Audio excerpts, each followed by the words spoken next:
बौने और मोची की कहानी। एक शहर में एक मोची अपने परिवार के साथ रहता था। उसके घर के पास ही उसकी एक छोटी सी दुकान थी, जहां वह जूते बनाने और बेचने का काम किया करता था। जूते बेचकर जो उसे पैसे मिलते उससे उसका और उसके परिवार का गुजारा चलता था।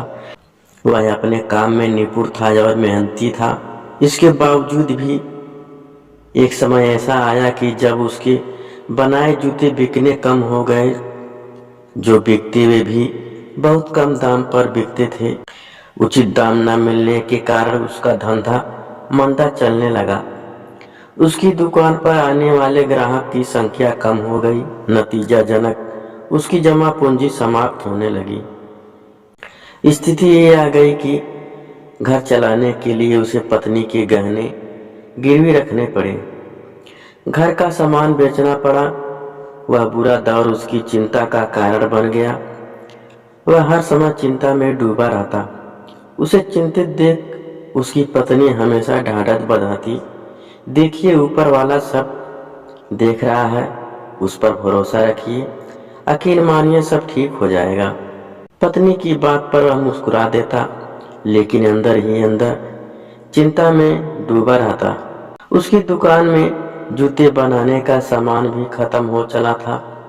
तैयार जूतों में बस एक जोड़ी जूते बचे थे, जिसे खरीदने दुकान पर कोई ग्राहक न आ रहा था। एक दिन वह अपने बनाए आखिरी जूते बेचने बाजार चला गया।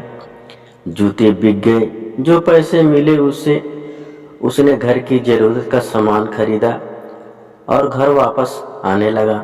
रास्ते में उसे एक गरीब बूढ़ी औरत दिखाई दी। उसने कुछ पैसे देकर उसकी मदद की। शाम को जब वह अपनी दुकान पर गया तो देखा कि वहां चमड़े का बस एक छोटा सा टुकड़ा बचा है। उस टुकड़े से सिर्फ एक जूते बन सकता था। उसने जूते बनाने के लिए चमड़ा तो काट लिया, लेकिन रात हो जाने के कारण जूते नहीं बना पाया। अगले दिन वह जूता बनाने को सोचा, घर आकर सो गया। अगली सुबह वह जब अपनी दुकान पर गया तो चकित रह गया। जहां वह चमड़ा काट कर रखा था, वहां बहुत ही सुंदर जूते रखे हुए थे। इतने सुंदर जूते उसने कभी देखे ही नहीं थे। उन्हें बेचने जब बाजार गया तो उसे उसके बहुत अच्छे दाम मिले। वापसी में घर के लिए कुछ सामान के साथ ही उसने जूते बनाने का सामान भी खरीदा। कुछ पैसे उसने जरूरतमंदों को दान में दिया। उस रात उसने 2 जूते बनाने के लिए चमड़ा काट कर रखा। अगली सुबह दुकान में उसे 2 जोड़ी जूते मिले। वह हैरान था। जब उसने यह बात अपनी पत्नी को बताई तो पत्नी बोली, देखा मैंने कहा था ना कि ऊपर वाला सब देख रहा है। उसका ही आशीर्वाद है कि कोई नेक दिन इंसान हमारी मदद कर रहा है। मोची के चमड़े काटकर छोड़ने और फिर अगले दिन बने बनाए जूते मिलने का सिलसिला जारी रहा। 1 से 2, 2 से 3 और फिर रोज उसे कई जोड़ी जूते मिलने लगे। वे जूते ग्राहक को बहुत पसंद आने लगी। बाजार में उसका नाम हो गया और उसकी दुकान में ग्राहकों की भीड़ लगने लगी। अच्छे दाम में जूते बिकने से मोची ने अच्छा खासा पैसा कमा लिया। उसकी आर्थिक स्थिति सुधर गई। वह और उसकी पत्नी सदा मन ही मन उस नेक दिल लोगों का धन्यवाद करते थे, जो रोज रात उसकी दुकान पर आकर जूते बना जाते थे। एक दिन मोची की पत्नी बोली, इतने समय से कोई हमारी इतनी मदद कर रहा है और हमें उसके बारे में कुछ भी पता नहीं।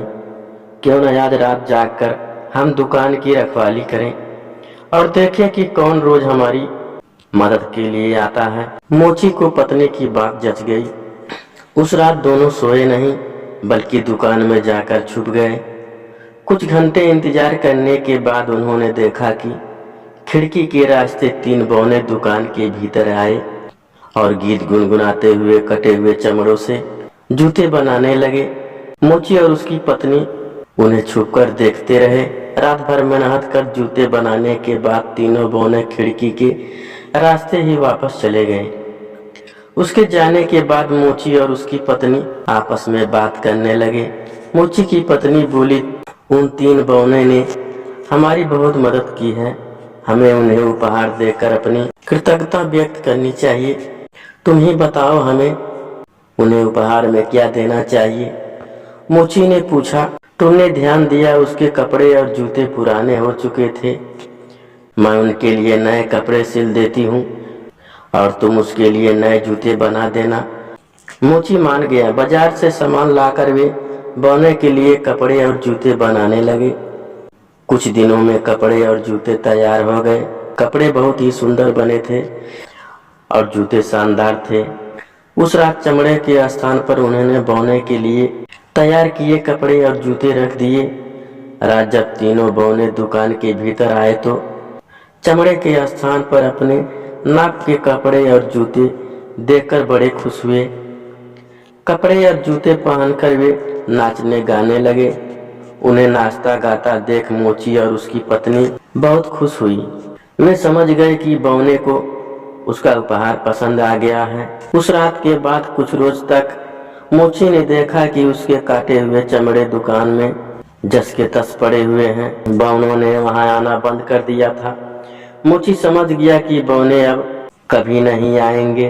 बौनों को मोची की जितनी मदद करनी थी वे कर चुके थे। अब मोची ने अपनी मेहनत से जूते बनाने का निश्चय किया। इतने दिनों में उसे ग्राहकों की पसंद नापसंद का अंदाजा लग चुका था और हुनर की उसमें कोई कमी नहीं थी। मेहनत से वह जूते बनाने की अपनी कला और निखारने लगा। अब उसके बनाए जूते भी बौनों द्वारा बनाए गए जूतों जैसे सुंदर थे। ग्राहकों को उसके बनाए जूते भी पसंद आने लगे। वे उसकी दुकान में आते रहे और उसकी दुकान सबसे सुंदर जूतों वाली दुकान के रूप में शहर में मशहूर हो गई।